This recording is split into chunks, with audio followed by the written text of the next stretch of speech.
It's your girl here, Queen of Stories. You can as well call me Miss Banks. Today we are here in Kangemi, in the fast moving unpredictable world. Mutembei TV #1 station brings for you trendy stories, amazing stories only in this station. Don't forget, today we are here in Kangemi to meet this amazing person, like I said before, called Esther. She was back then in TV station as a presenter, but now she's going through a lot. Nani story touching manze. You can't wait to hear kinachoendelea katika Kangemi, mali tupo sahihi kwa maisha ya Esther, who was one of our presenters in TV, but she will tell us more.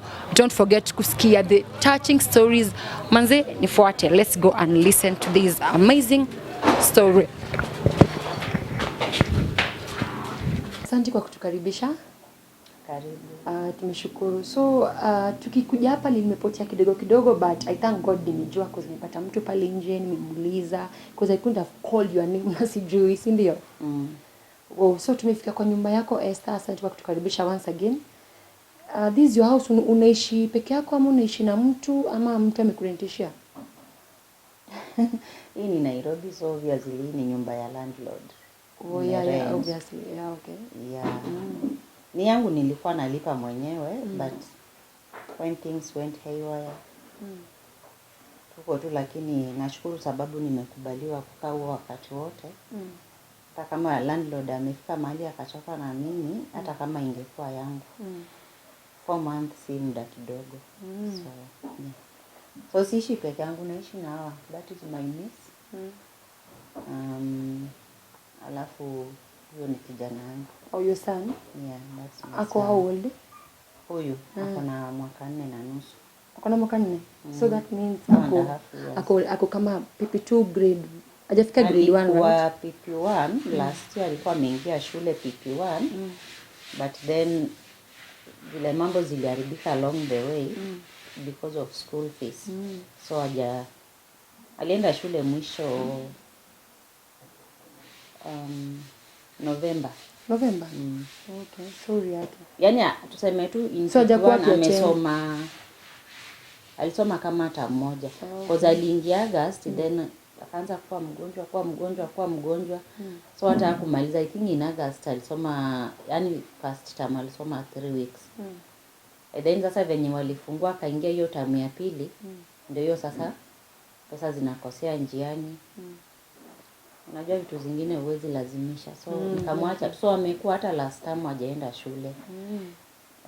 He was just still hoping I'll be able to secure a job. Then now because huku Nairobi like it or not, hizo PP1 na PP2 lazima ulipe hata kama ni pesa kidogo. So that is why ako hapa. Mungu atatenda, right? Yeah. So before aache kwenda shule hapo August, na kwa namlipia ni wewe tu bado before ukupa wewe? Si mimi nilikuwa nalipa the dad. Oh, the dad. But now he's not paying anymore. No, we had issues with the dad. Okay. Last year. Then when we had issues tukasema kila mtu aende maisha yake. But by then nilikuwa tu najua niko na huyu. But after now tumepata, then that's when I realized I'm pregnant. And now yeye ndio alikuwa analipa. But now when we parted, I don't know what happened, wherever he went, because we were not in communication. But when I once tried to reach him in vain, kumwelezea I'm pregnant. So even if we are apart, you need to know this is what is happening. Yeah, you're having a coming kid. Then sikuwa naweza kumpata. But by the time I managed to get someone who could tell me what is happening, nikaambiwa he's arrested. So now nikaona since tulikuwa tumepat, siwezi anza kuuliza maswali mingi. So communication haijawahi kuwa. Alafu sijui kama labda alishika hasira sababu we had issues. So hakuwa ituma school fees tena. Alikuwa amempeleka shule vizuri sana. So aliingiza hasira yako nake kwa mtoto? Sasa I do not know, but unajua pia mtu akiwa ndani hujui nini kinafanyika. Exactly. So I don't want to judge so much. So unajua wakati mwingine unachukulia mambo vile Mungu ameweka. Yaani vile tu amekuja unachukulia hivyo. because hata nilihave kuhama mali tulikuwa tunaishi. Kwa tunaishi huko juu. Pale opposite Kangemi primary school. There's an apartment there. Kwa tunaishi huko. But now mambo ilikuwa ngumu. Tukiwa na babake, he was paying bills and everything. As much as I was not earning much. But babake alikuwa analipa, so things were a bit easier. But sasa unajua mkikorofishana alafu inategemea mmekorofishana aje. I couldn't afford rent ya huko. That's why nilihamia hapa hivi. And then hiyo kuhama madeni zilikuwa mengi, singe afford hata kupeleka huyo shule hiyo time last term. So that's why hapo. But God is faithful. I know ataenda shule hii time vile wanafungua. Yeah, but sasa ujafuatilia kama babake aliachiliwa hata kumuuliza. Oh, hajaachiliwa bado. Sorry. Akiachiliwa, I know things will go right? I don't know. We're just hoping for the best. I don't know. Unajua pia wakati mwingine nategemea mlikuwa mmekorofishana kwa nini. A reason being. Yes. Oh. So, and I don't want to talk too much. Unajua nipende ama nisipende, bado yeye ndio baba yao. Ukweli. So, siwezi ongea mingi negatively kumhusu ati kwa sababu we are a part of maybe I'm suffering with the kid and the other one. I respect that part. Exactly. Yeah. That's what I But what I know is that I'm just trusting God that I'll be able to take care of these two kids on my own. I will. And God will open a way for you, obviously. Most definitely. Yeah. So, how do you manage to pay this house? Because you had shifted because it's a little expensive for you to pay alone. So, only shift kwa kuja kwa hii. So, how do you manage to pay it? Because you were telling me before that landlady was trying to push you out because of all those things. So when we were parting with his dad, I had a job. The one I told you, even if it was not paying much, but ilikuwa ina at least naweza lipa the rent, which is 10,000. I can buy some food. I can buy my mom her medicine. Yani tulikuwa tuna manage. Okay, I can't say that I was able to save. Hiyo pesa ilikuwa tunatosha ile inafika, unalipa nyumba, unanunua kama ni chakula, unanunua kama ni token. Then I have to buy mom's meds because it used to cost 3,500 a month. And then that is it. Oh, she's sick, ama she was sick. Amekuwa na arthritis since 2016. Oh, sorry. And BP. Okay. Yeah. So with the BP sometimes wakienda kwa hii public hospital huko mashamba wanawapea dawa sometimes bila kulipa. But now with the arthritis you have to pay. So that was it. Na nikajua mimi wacha tu niendelee kujishikilia. I take care of these people because I was so stressed. I was so stressed. I was stressed to a point. It's like there was a disconnection emotionally kati yangu na the baby I'm carrying. Oh, okay. Yeah. There was a disconnection. Sorry, okay. But God is faithful. Yeah. Right now I'm back in terms. Yani nilikuwa na mimba lakini yani we are going through a lot. Unalipwa hata pesa, hizo pesa ni kama mtu amekupea umpelekee mahali. You do not ukishagawa you have nothing. Because you 3 ama 4 but you have nothing. Baka ukiambia mtu I think mtu anashindwa I think naonanga huyu akienda kazi. But you know ni wewe tu mwenyewe unajua kwa roho. Pole kwa hayo. So how do you deal with your crowd? You know, if you're a presenter, unakuanga na wale cheers wako, crowd and so many others. So how do you deal with them right now? You know, my latest job was not the presenter. The presenter, I did that in 2018. Okay. That station Destiny, it's based in Meru. Kondo nilikuwa You're working in Meru? That's why I was working on TV, on radio. Okay. But now, hii yenye iliisha ya mwisho, ikafanya vitu zikakuwa so hard, I was working as a customer service representative. Okay. Yeah. So do you compare, like, can you compare the two jobs? You being a presenter in 2018 and you doing as a customer service, like you working as a customer service in the two companies, unaweza compare gani iko na kulipa, like, at least ile better yenye unasema hata bila sasa baba mtangu kuwa I can do this and this by my own. Kwanza ile presenting ile company ulikuwa unafanyia 2018, how much were they paying you? Hiyo swali ni ngumu. Kusema tu kweli, hiyo swali ni ngumu.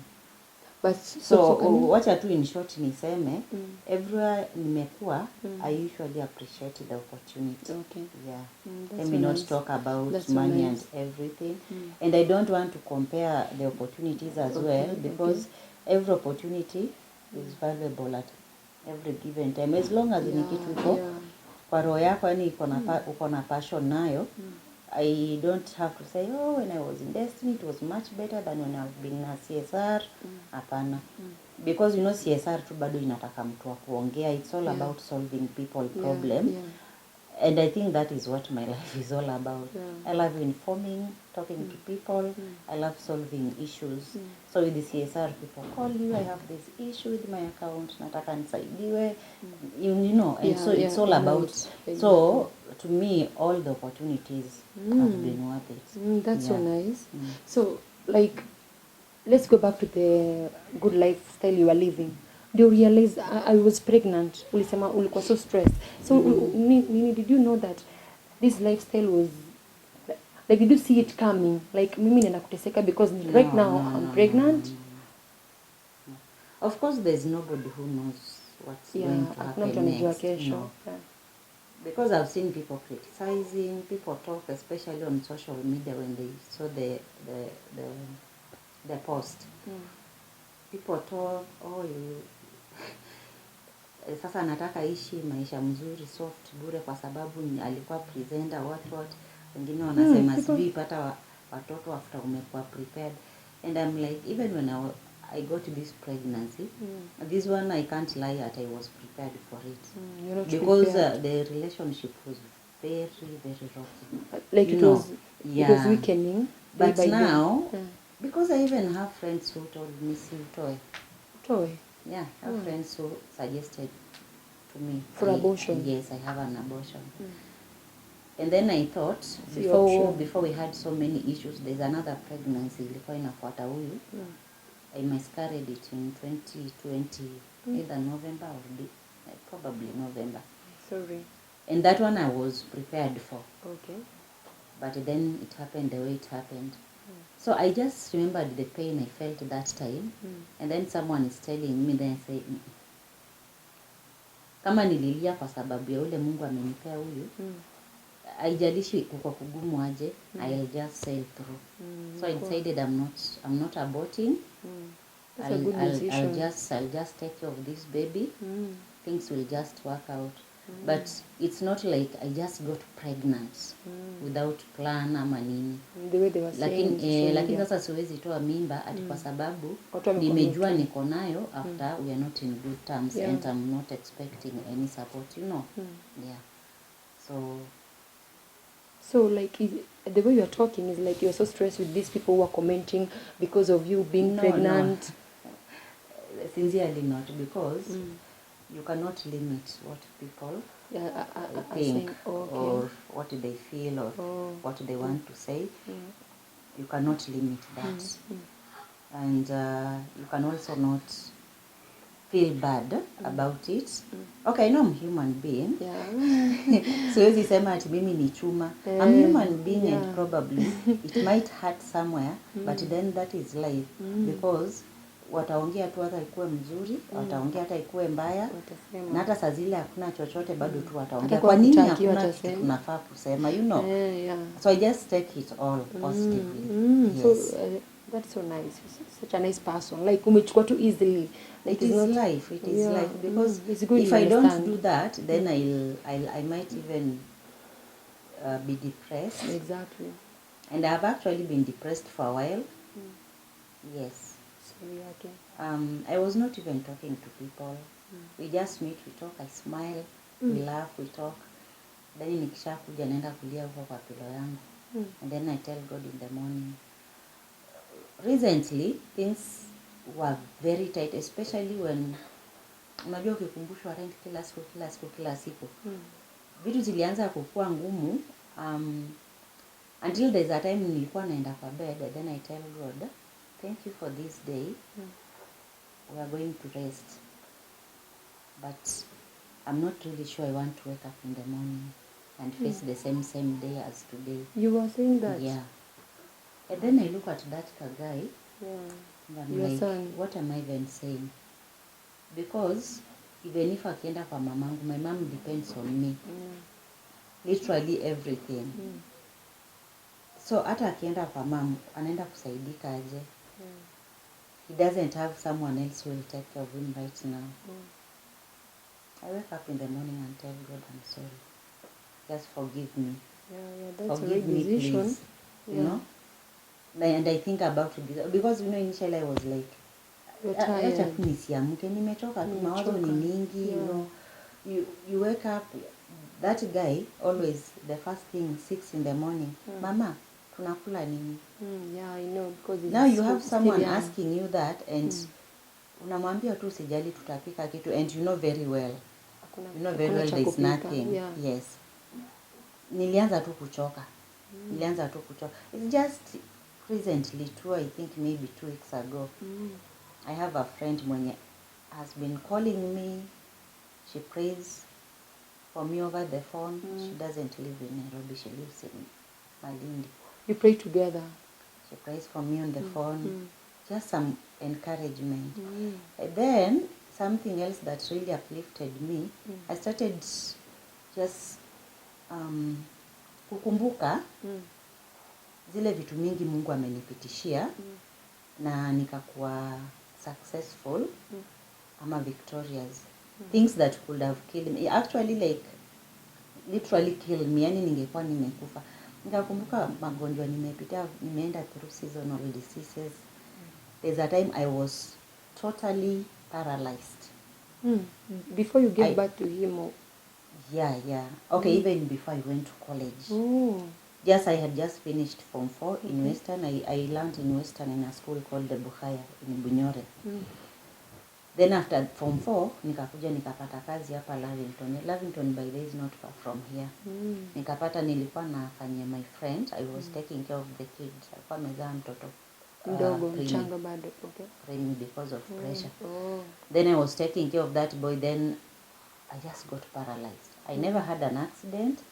So hizi sema nilikuwa nafanyishwa kazi ngumu because kazi yangu specifically ilikuwa mtoto. He was 2 months by then.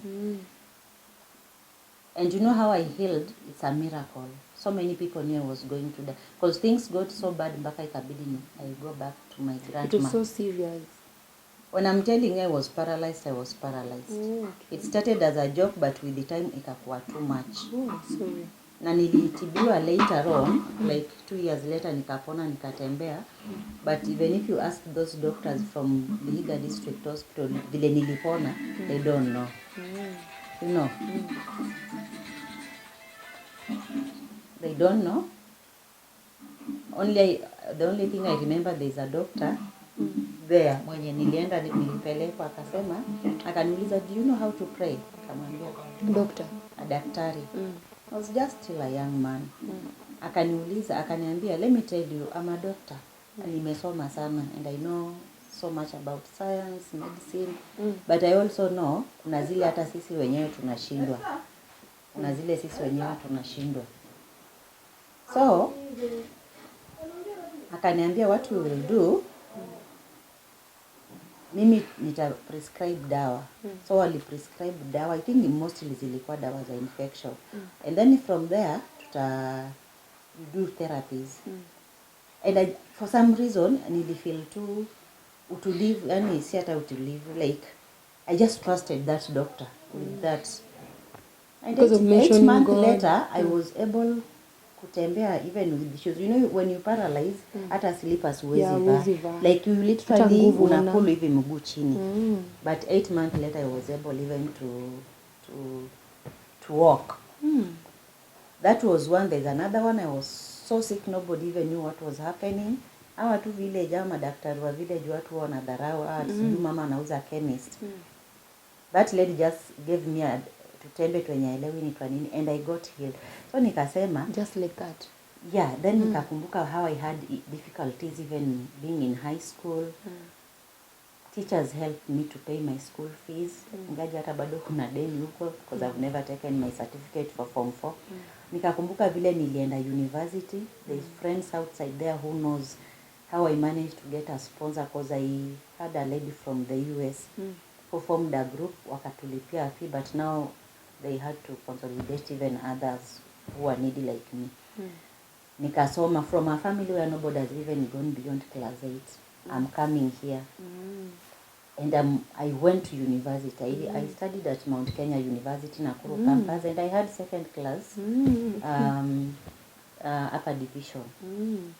So, nikafikiria hizo vitu zote nikasema, no, God is faithful. I don't think anaweza nipitisha hizi vitu, aibu za kutokuwa na school fees, magonjwa hata hazieleweki, hata una lose hope. Hawezi nipitisha hizo vitu zote, ati alafu ifike saizi hii ifanye nifikirie kufa. So I said no, I'm pushing on. But now it is a friend who really pushed me to talk to Hillary of Tuko. Yeah. And then that is it. But you know, I also had that fear. You know, there's always that fear of what wananijua. Because by the way, people knows me a lot. If you see my Facebook, nimefika limit. So many people knew me, especially I think because when I was at Egerton Radio and also Destiny. You are having lots of friends. Yeah. So you know, you are like, you know, you feel like you'll be embarrassed. People knows me outside there. Watasema nini? You know, all those things. And then my friend asked me, no, it's okay, you fikiria vile unafikiria. Lakini at the end of the day, you are not embarrassed, si ndio? Then what are you going to give your son to eat? Yeah, exactly. And then ilifika mahali, I'm not blaming anyone by there for anyone who will watch this who is amongst my friends who have been helping me. But I think nilifika mahali nikachokesha watu. So that mpaka unapata huyu mtu amekudeactivate Facebook, amekublock line, you know, yeah. Akajua basi. They are tired because you call. Umechokesha watu. Oh, yeah. So I could even have an issue. Up to a point they are unfollowing you. I'm telling you. You know, there's even I had an interview with just one of the local stations on Saturday 16th. So you know, naishi Kangemi, and the interview was somewhere in Rongai. So you know, from here to there and back is 400 shillings. Exactly. And now niliogopa mpaka kuomba hiyo transport. Kuomba how sasa? Yes. Kwani There are people I know they're in a position to give me the transport. But nile tu nasema sasa huyu atasema huyu ametuzoea, you know. Like ni kila siku. Yeah, but because God is faithful, he provided. I went for the interview. Nikarudi. Kwa yani unafika mahali unaogopa tu. Unajua yani tu yani mimi tu ni wa kuomba. What is happening? Unajua. But I thank God I'm here. The only friend now can be that God only. Yeye tu ndiye amekusaidia, he has been with you. I've really learned a lot, let me tell you, my dear. I've learned a lot. I've learned a lot. It's those one of the most difficult moments or situations or places to be at any given time. Lakini this one iliniweza. And there is this tricky question here. You are going for an interview and you are unable to ask for your friend, hello Mary, nisaidie na ile pesa, right? But ulikuwa unaogopa tu kiasi because unaona niko mwachokesha, si ndio? So the company for the interview, the small local station, they couldn't have paid for you, like hawako wanajua story yako because they called you for interview. No, they didn't know. And actually, before I went for that interview, because unajua you just don't know it. Yeah. I was forwarded that advert by someone I do not even know. I was somewhere with a placard that Baba, unisaidie ile placard Mranda. I've been standing with a placard pale Shell Mutaiga. So enda ukae chini. Enda ukae chini pale tafadhali pale. So, okay, nimeraruka juu nimesimama nayo sana. I can help. Yeah.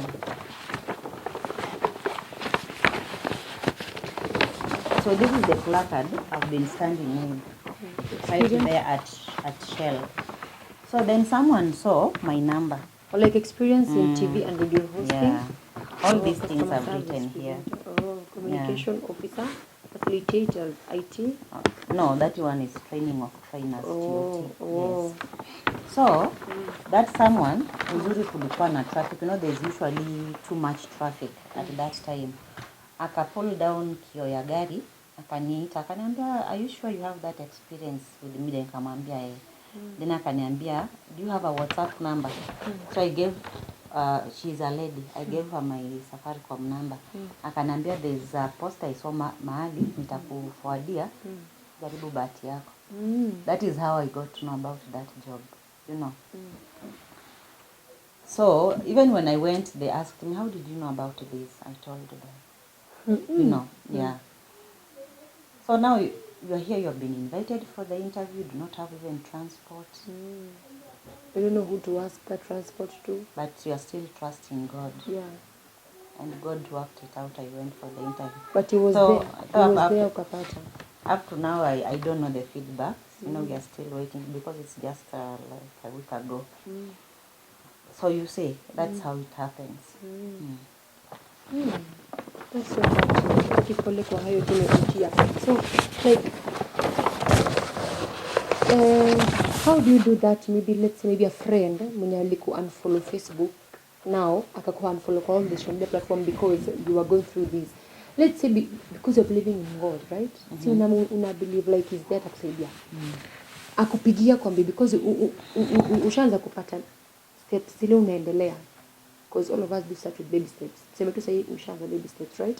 Ushaanza kupana na kupigia na kukumbuka. Oh, Esther, remember me, utafanyaje? Utawarudia, utamsamea.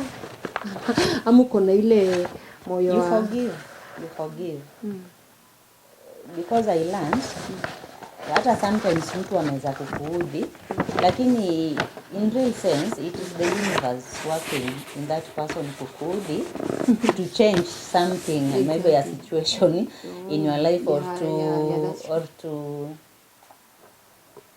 yani to work in your favor, I will say that. So unaweza kasirikia mtu, mbona ulinifanyia hivi, you are my friend? Because the truth is, yes, I've blamed some people. Nimelaumu watu kadhaa, nimefeel vibaya kwa uso. But then again, these people might be very innocent. God is just using them. The universe is just working through them to bring a turning point in your life, So then with that I said, siwezi kasirikia mtu. Hata kijasai, hata kijutiwa sawa. At the end of the day, I know there's something that will come out of it positive. So then, but there are even so many people called me yesterday, mostly those we studied with, especially in primary. I studied in a school in Aldai constituency called Mugen Primary. So there's someone who called me na akaniambia hata acha nipigie fulani. And to be honest, nilimwambia achana tu na fulani because alishani like I can't contact him on Facebook and even my numbers are blocked. Akaniuliza haya, kwani it's that bad? Nikamwambia see, it's bad, he has helped me before, lakini unajua mtu akifika mahali anakublock unakuwa umemchosha, so please just let him be. I told that lady that yesterday. But I'm not saying this that because I'm mad or maybe the person bado niko na uchungu. It's just that sometimes unaona tu acha niachane na huyo mtu.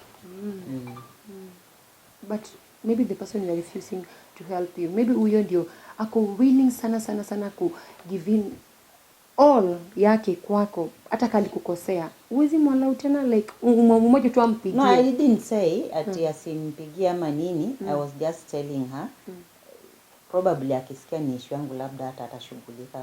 Atasema yametutosha. Yeah, maybe like alikuwa ameniongelesha hivi a while then kani block bila kuniambia. So achana tu. But si ati juu niko na hasira na yeye ama nini. I have friends who have helped me. Let me tell you. Especially from February up to now. Hakuna shilingi mimi nimekuwa na hata moja hivi kwa mfuko. But I can tell you, if you ask my niece and my son, hatujawahi lala njaa. Yes, we've not been able maybe to have decent meals ama ati ile chakula, maybe you wake up in the morning, have, you know, this is breakfast, then this is lunch, then hapa hivi tutakula ile time tumepata. Na tena hakuna ile mchezo ati leo tunajisikia kukula hii. Hapa hakuna kukula ati kwa sababu roho inataka hivi. Hapa tunakula kwa sababu we need our tummies to have something, ramble. So tunakula kwa sababu tunasikia njaa, tukuli kwa sababu leo roho inasikia hii. I've been having very, very crazy cravings. I was asked that like you are pregnant now. Zakina hizo nyama zinachomwa huko kwa karai. But again, uko na 40 bob, ni sukuma mtanunua mpike ama ni mtura utaenda kununua. So I just had to even take some of those cravings away. Unajua? Because nikasema because I can't afford, you know, such things. Uko like how month old is your baby? Which one? This one. Oh, this little guy. This little guy is coming so in June. That's close. Simbali, right? Yeah, and you know that is what really even got me worried, because even up to now I've not been able even to yani hata kununua kanguo ka mtoto. You know, with this one I had so much shopping ya mtoto. So much shopping. Uko planned. Yeah, and then now in 2020 a friend of mine gave birth. A friend of mine from Uganda. Na bahati mbaya the moment ana give birth the husband lost her job. So now nikasema huyu si ni kijana mkubwa kwani bado anavaa hizi. So me I just took everything to your friend, because I remember my sister was in the house. Na niuliza kwani utakuja zaa tena? Nikaambia hiyo wakati nitazaa hiyo ingine Mungu mwenye alileta tu hizi ataleta. So unaona weather ni ya baridi, nguo zinafuliwa zikauke and my friend's child doesn't have anything. So I gave out napkins. Kwanza hata sikuwa nimezitumia because by then I was mostly relying on diapers. So I gave out everything. So ndio nimeanza kukaa nikajiuliza you know. So then I keep checking the calendar and I'm like, days are really going, and I keep hoping, staying positive that before the end of the month I'll have secured myself maybe a job somewhere. Ama nitakuwa nimepata kakitu, but then what is happening? Mtoto si nitabebea kwa sweta jameni.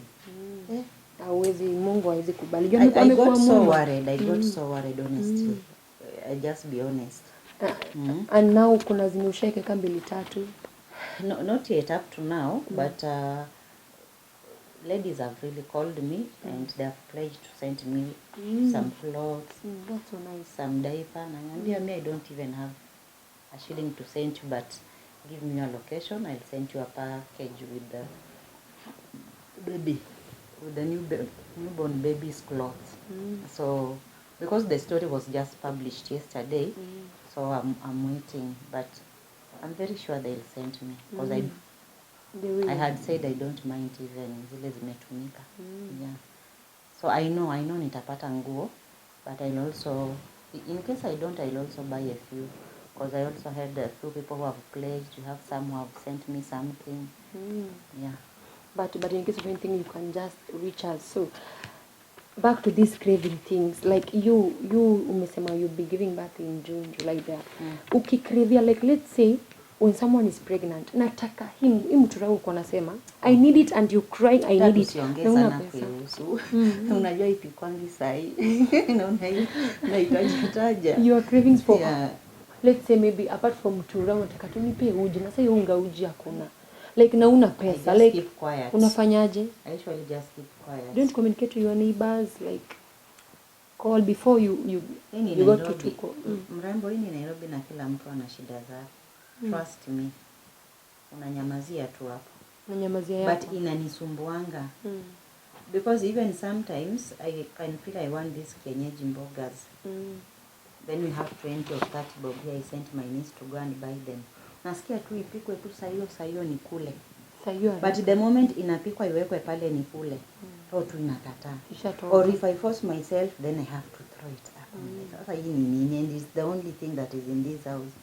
Most of the time hata huwa nalala tu njaa. Njaa? Yeah, even though pia there's been too much anxiety, you know. panic attacks, I've not even been sleeping. So hata nashindwa, hizo ndio bado zinachangia my appetite kukua mbaya ama nini, I don't know. You are panicking like unapata, and you know, like you try to go and sleep, you're exhausted, you want to sleep, and then unakumbuka kai sijalipa rent mwezi kadhaa. Yeah, the and I've been yeah. na nimekuwa nikipea madhe hopes zenye hata mimi mwenyewe sina, you know, my landlady. Yeah. Then I'm like, sasa akikuja kubisha asubuhi, but ananga hiyo tabia. Just noticed she has never knocked. She'll just call or send you a text. So I just keep panicking, anxiety. Venye siku zinazidi kwenda hivi, I think okay, people are going to school. Sasa kijana wangu ataenda shule aje? What if shule zikifunguliwa na sijapata anywhere at all? So many things. And then now, you know, like I can't even afford to call mom, nijue vile anaendelea. So I'm also wondering, anawaza nini mali yuko? So hizo vitu zote zikikuja, I can't sleep. I can't sleep. You'll just find me online on Facebook. Shukuru Mungu kwa sababu ya free mode. Let me just say, Facebook is what has been my companion wa kulala. So utapata nimelala maybe just 2 hours. Or nalala 2 hours, I break again, bahatika nalala another 1 hour. But the anxiety and the panic attack does me. I don't know, because for the past like 2 months it has been worse. Very, very bad. Eating has been a problem. Even if I don't know, because I'm using easy ifasi ziko coated. I don't know if also zinani affect, I don't know, because initially I used to use zile za kawaida ziko coated. But now I had to, because when I last went for test, nikaambiwa damu iko chini, and if I'm expecting a CS, inafaa hiyo damu ikuwe imekuwa boosted. So there is even some drugs. Niliandikiwa hebu niletee kwa ile kabag kangu ka black.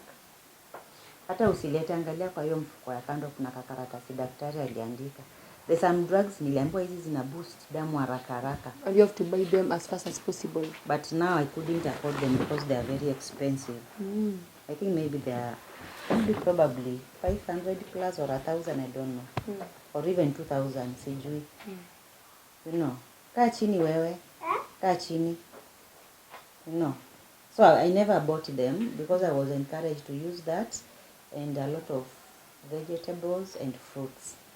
But I wasn't able to buy them. So I'm just here. Ile unabdakingi unasema Mungu mwenyewe anajua kuprovidea. Anajua kuprovidea hiyo. Hawakuandika dawa. The doctor just wrote the results. Aliandika tu results peke yake with the name. Ni kiwango ya damu. You see, ni juzi tu. It was on mind. Yeah. No. Nine. Because that time I've been sick actually. For the past 3 weeks I've been sick in this house. I've not even been going to the hospital because I usually depend on NHIF, but I've not paid for quite some time. So nilikuwa tunakaa kwa hii nyumba. I had a very bad headache, very severe. Na inaanza midnight. I've just been managing either Panadol or mara moja. Inakuja because of pregnancy ama because of starving? I don't know. I can't tell you exactly. I even felt like I have malaria, but I'm asking myself, I've not traveled out of Nairobi for almost a year. So your malaria natoa, because I normally know there's no malaria in Nairobi. So even when I went, by the time they did this test, I was supposed to pay for another test to check for infection. But that one I also had to pay cash 700. So nikaambia huyo daktari, nitibu tu ile unaona ile inaweza kuwa afforded right now, but hiyo nyingine achana nayo. You know. Yani things, vitu zimekuja tu zikazunguka mpaka nashindwa kwani hii ni maisha gani?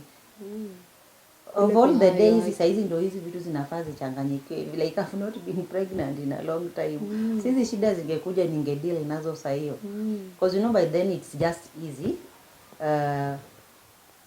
I can even go to a friend of mine maybe in a town that is not Nairobi. I go try start afresh from there. But sasa saa hizi inaenda kwa wenyewe aje. Hawa nabeba because some people have been telling me, na mbona usiende kwa mama yako kwenyu nyumbani. So this lady is sickly. She depends on me even on food and everything. Your mom. I'm telling you, she has suffered as well. She stays with my niece. Not my niece, my cousin. Ni age mate too, I think, na huyu. Nairobi ama? Si Nairobi. Somewhere in Kapsabet. So this lady depends on me on everything. I'm not even sure how she has survived. Because my sister is here in Nairobi, but ana kazi. Anafanya tu vibarua huko na huko.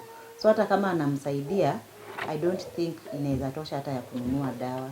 Because now sasa it's like una choose, nanunua dawa ama nanunua chakula. Nitakufa kwa ugonjwa ama nitakufa kwa njaa. So una decide, you don't know which is which. So I'm thinking, mimi na kijana wangu na my niece, hizo ni midomo 3. Nachukua midomo 3 napeleka nyumbani mahali kuna midomo zingine 2 without anything and without even any hope, because it is interior, it's not somewhere you can access. Hata network ile unipigie simu, it's not easy unless ikuwe ni kitu tulikuwa tumezungumza kitambo, then now nijue at this time nilikuwa nizungumze na mrembo. So I go start searching for network.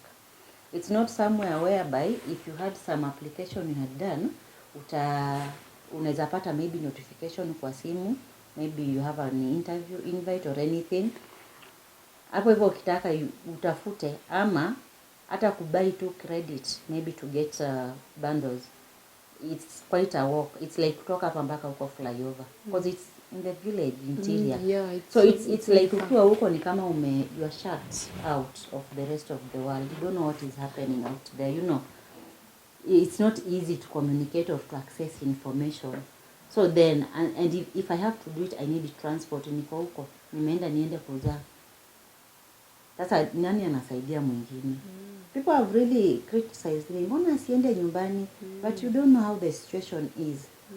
I am now in this house. People tell me, we sijui tafuta vitu, sijui eka kwa watu, or uza. It's not like I've not tried to sell things in this house. My friend, I have tried. See, hapa kwa mlima mona kuna malimali. I have tried. I even have a cooker there. You're afraid to sell all this coach, nini, cooker? I wanted even to sell that cooker. I bought that cooker at 18,000 in 2020. I wanted to start using it. Yamekonne. But then this guy, those buttons ziko hapo akadhani ni zile za radio. So he kept. So my sister saw it akaniambia, hii ukiconnect na gas, sikudanganyi, tutaitwa mmechomeka kwa hii nyumba. Because huyu anashinda. Unless ukiwa nyumba iko na kitchen na mlango unafunga. But bure hapa, this one is very dead. So I never used it. Hata ukiangalia bado iko naitwa to sellotape. Nilienda nikauliza that guy, niko na cook hapa I need to sell. Ama hata kama utaiweka. Ushike nikamwambia I bought it at 18,000. I even showed him the receipt. But nikamwambia because it is urgent, please just give me hata kama ni 10 or 8,000.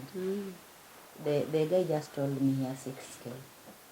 And then the duration ananipea ni muda mfupi wenye mimi mwenyewe najua sitakuwa na pesa. So I said something I bought with 18,000 ni peane tu hivyo because I'm desperate. I felt so bad because that 6,000 hata ingenisaidia. Tungenunua tu chakula tukule. But then because I was planning, maybe I wanted to get, if I can get some extra money, I sent these 2 guys kwa mom, but then I sent them with some money that can help buy food. Yes. So then that didn't make sense because hata transport peke yake. Hiyo ingewatosha. So I've tried, I've called people, I've been here, that TV, I've tried to sell it. Someone is asking for 2,500. Baka nikasema, yet you bought it so expensive more than that. Like ulibeta maybe 25,000. Nilibai 16,000 imekaka. You know. Sasa baka nikajiuliza shida zenyewe zikikuja kwani zinaitananga mpaka na ancestors. What is happening? No, you can't say that, Mamju. Then nashindwa naacha hizi vitu wapi? Why am I doing these things? Because my sister lives huko ngambo, but house inatoshana tu na hii sitting room and it's already full, hata inaanza mahali pa kupitishia mguu.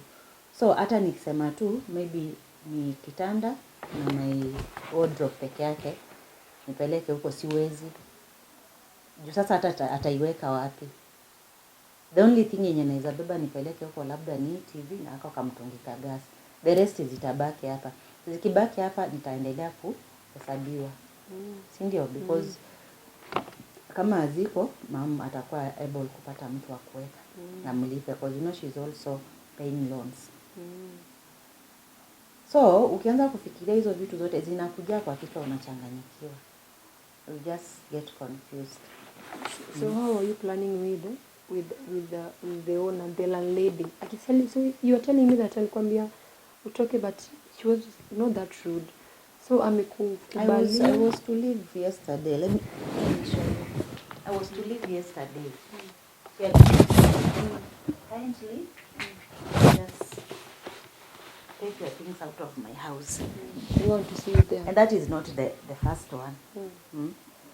Nakuwa ameniandikia tu, please toka tu, because sitaki mambo mingi. Uko na rent ya how many like months ngapi? It was 4 months. 4 months. Na hii ni 5 kama hii ndio ya 4. This is the 4th. Yes.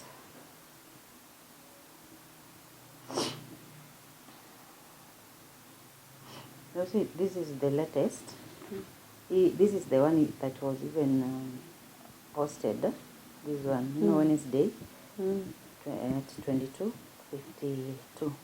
I just remove your things tomorrow from my house. That's all. And that is the first one, not the first one. You look on Wednesday, right? So in Saturday. This one was on Thursday, March 31st. Bring me the money tomorrow. There is a loan I'm paying. Otherwise, deal with the agents. And then this one, that was on a Wednesday. On a Saturday, hope to get my money by tomorrow. You know?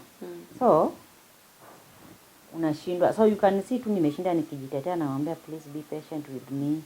You know, I'm working it out. But then now this one, hii ya mwisho ilifanya tu nikashindwa sasa. Just remove your things. You don't know where to go. Nimechoka tu kabisa yani. No, you can't say that. Let me tell you something now. There is always hope in everything you do. That's why unasema Mungu amesema nawe. Your friends have been refusing to help you. Wamekusaidia, yes. But now my friends have really helped me. That one I cannot lie.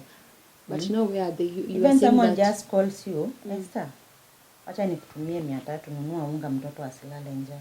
Na that one is not even called to ask anything. That's right. I have friends outside there. I have friends of inspired souls. They know themselves. It's a group with another family that I'm a member of. We were colleagues, but then we remained as family. So like inspired souls, thank you so much. I've been able to have food until today because of inspired souls. I cried to them once a few weeks ago, and they came up, pull in some few resources. They sent me some little cash. Actually, it's part of that money that helped me to get the transport to go for the interview. And then now I bought some food. Yeah, inspired soul, they really helped me. I have friends outside there. I have David. Even if I do not mention all their names, but I have Pale, the one that is in Mombasa. People have just been genuine. Yeah. You have those ones who just knows you. These are people who knew me maybe even in primary, high school, college, or we just interacted huko ndani. And they know you, they know ukiomba, unaomba kwa sababu una. And so even if kama hujaomba, they just send you something. I have people who have helped me, Emma. So mimi siwezi ongea vibaya kwa mtu, because I know sometimes giving it's not easy. It's not easy. Because people do not give you because they have too much, they have a lot, they have excess extra. No, they give you because they also need, but they also feel what they probably understand what is happening. So in short, they are sacrificing to share with me what they have even if someone sends me 50 shillings, I've appreciated anyone. Everybody who has helped me. That's so nice. People are so good, I can tell you. Because they have been there for you. Oh. So, like, I saw something, you're trying to say that you're having a hard time to deal with these different genders kwa social media, like texting you because of the story in Tuko. Yes. Men. Men, my brothers outside there. I know shooting your shot is not bad. Lakini honestly, angalia ni situation gani. Mtu wako. Okay, I won't lie to you. Yesterday, some of them made me cry. You cried? Yeah. Pole kwa hayo. Hata wakanipea phobia kidogo. If you are a man outside there and you've tried to call me and maybe the moment I hear your voice na kukat, usiona I was being rude. Niliingia nini uoga. Because a man calls you, is this Inzekela? Esther Maria? Naambia, yeah, that is me. Oh, niliona story yako Tuko. Sasa, poa uko wapi? Kwa mahali fulani. Nilikuwa nataka kukuona. Mimi nimekupenda tu. And it's not 1, it's not 2, it's not 10, it's not 20. They are like you try to tell me that wako wengi kupita 20. They are that much. And some if they call, they are a bit kuna katasi. But some they use very lugha ingine yani. Like hizo lugha chafu yani. Sijui uko wapi, nataka kuja kukuona, sijui nataka tufanye nini. Hey, Vani. Mwana Rebecca Ngaruchi. Mtoto wa Rebecca nimeona jana. And some even just sent me. Just sent, let me show you one in WhatsApp. I don't know if I can get it because imekuwa jammed. This one hata nilishindwa kumjibu. I just nilinyamaza tu. Let me show you some of the crazy things nimeambiwa. Maka I'm like, hata kama sasa unataka kunipenda, huwezi nipenda wakati kama huu. Supposed to come in a way of maybe to, people don't start just like that. It's like they're insulting you. You're feeling, una feel evil, like you're feeling instead of them shooting their shot the way you're saying, wanna insult. Yeah, I feel like they're taking advantage of my situation, so they know she's desperate right now. So she can do anything. Hana choice. Hana choice. Someone doesn't even tell you hi. Kuja kama, hello. Tunaweza kukutana sijui tu nini bane. But tukutane ndio tu nini? Can they see you're pregnant and you're ati mimi nakutaka, mimi sina shida, nitakuchukua na mizigo yako, but mimi nakutaka. I can't even remember which one. But that one I felt offended because he actually used a very bad language, and before I even said anything about it, the same number in the story. You can the see, same can see this one. He hears that. You replied he. So he deleted this one. It's been a long time. Like, do you know him? I do not know him. And then you see, so the message deleted is what I asked him.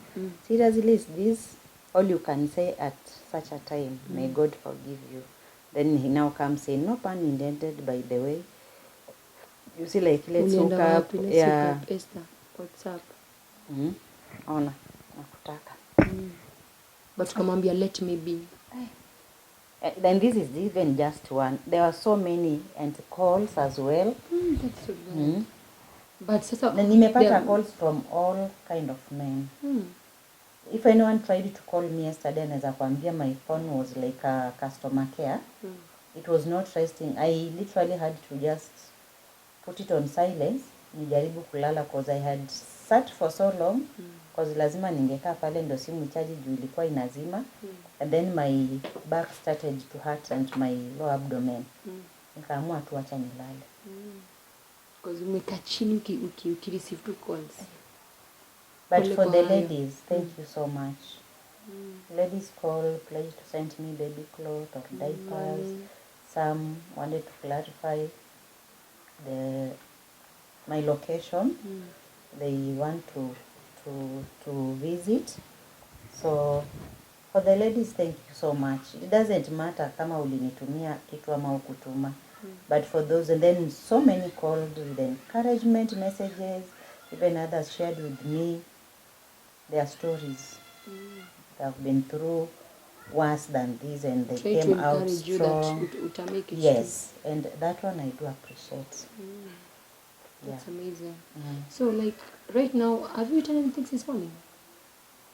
Yeah, si ulinipata nikikunywa kachai hapa. No. But bado nalazimisha, cause even right now I'm having the nausea, but nakazia kidogo because of the milk. This is because of the milk. Pole kwa hayo.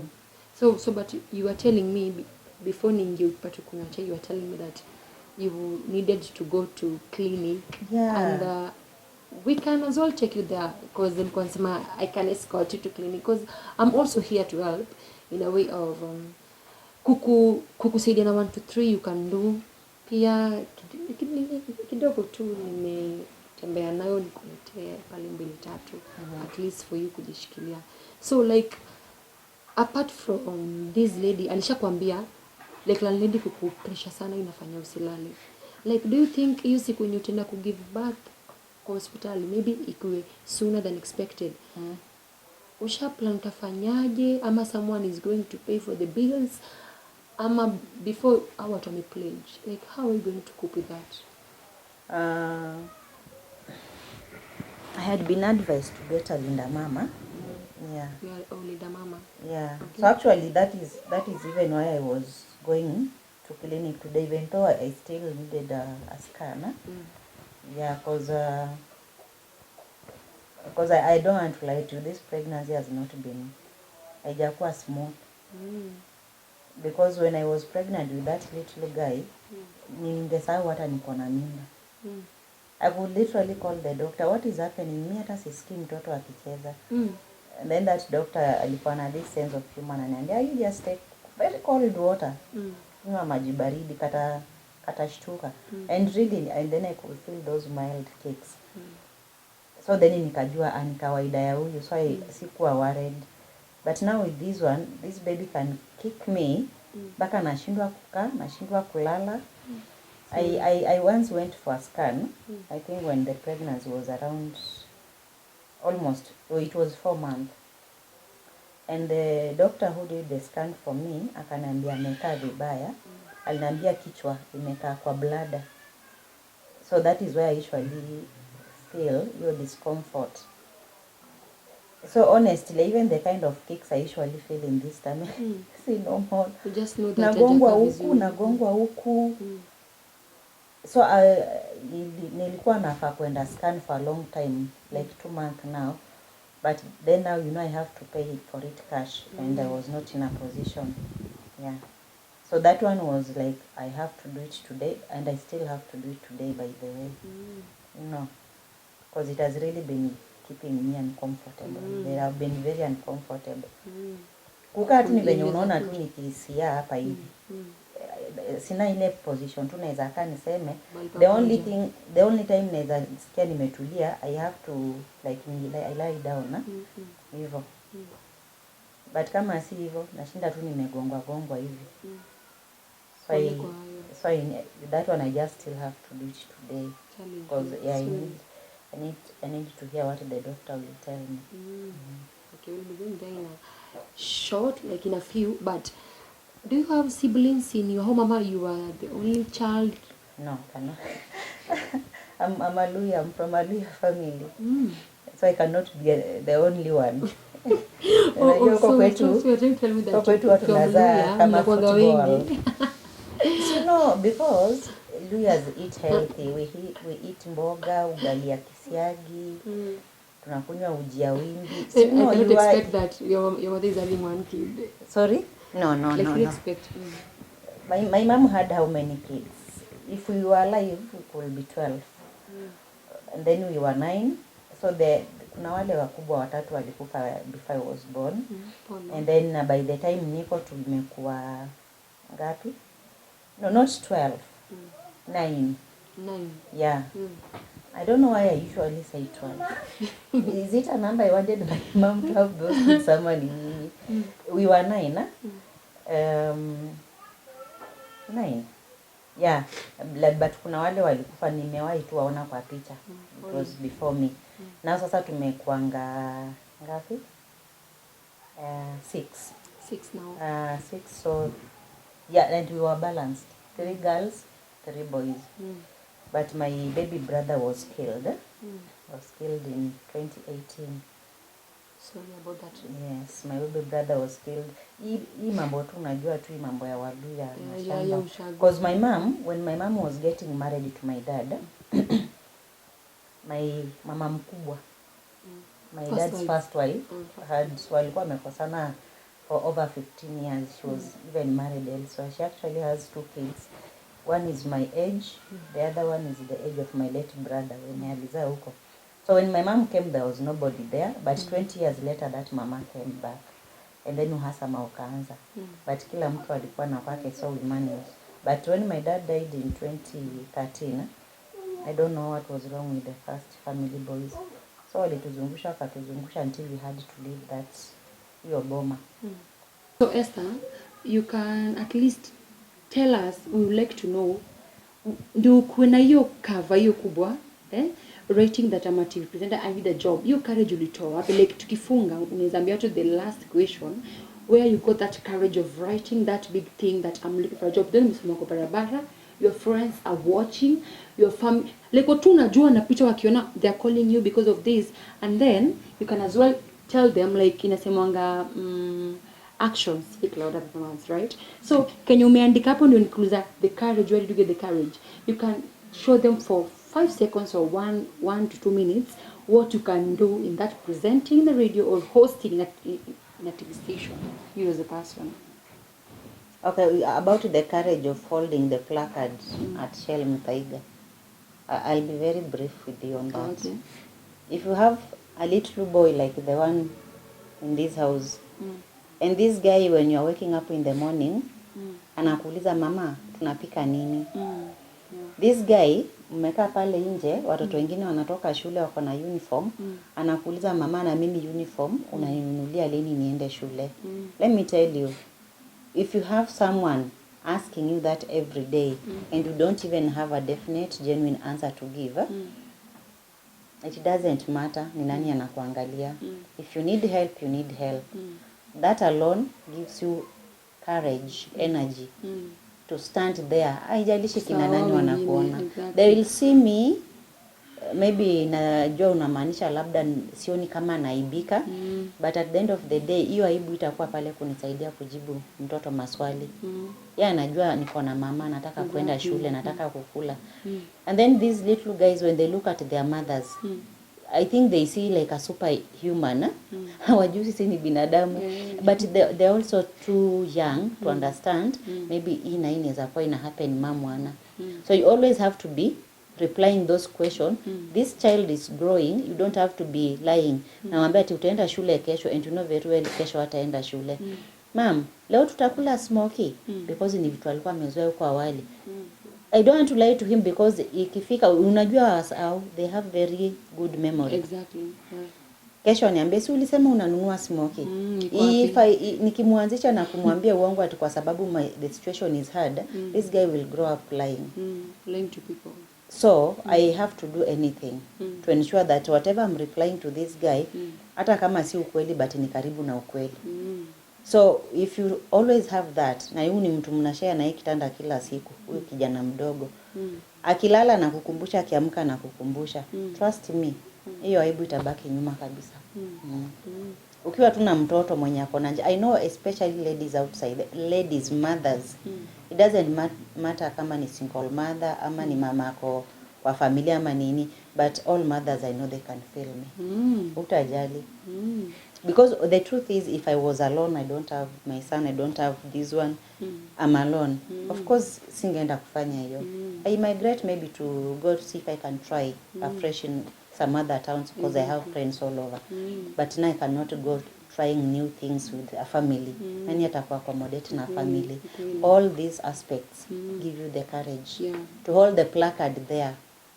The whole day, jua inakuja, pepo inakuja, mvua inakuja, you are just there with your placard. Oh, that's so nice. But action speaks Yes. louder than words, Esther, right? Tell them, like 2 to 3, like I said before, what you can do in that TV, how you can host in that radio. I can read or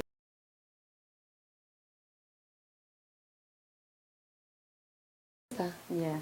Kindly tell us a little bit about yourself. The audience would like to know a bit about yourself, where you were brought up, how you met with your husband, how you came to Nairobi, how you started working in those 2 different companies. Like, tuambie kidogo kukuhusu, mlilelewa, umefanya wapi kazi? Mungu. Hiyo ndio unaita briefly. Okay. So my name is Esther Marie Nzekela. I was born in Pumwani but mainly brought up in Western Kenya at my grandma's place, at my maternal grandma's place. Story for another day. Nimesoma huko primary school na high school. Then when nilibahatika kupata sponsor nikasoma college Nakuru. Yes, nikasoma Nakuru campus. I finished. So I've lived in Nakuru my adult life. Like tangu nijaribu kuishi hostel, nikuwa independent, it's just been Nakuru. And that's why, you know, even I was at Egerton because it's based in Nakuru, you know, town campus. Also, then I moved from Nakuru when I had my son. Yes, when I had my son, I moved from Nakuru. I met the father of my son when I was in Nakuru. Yes. Then I moved from Nakuru, I went to Meru, where I worked at Destiny. Then from Meru, came to Nairobi, where I managed to work, where I told you I was working in a taxi company.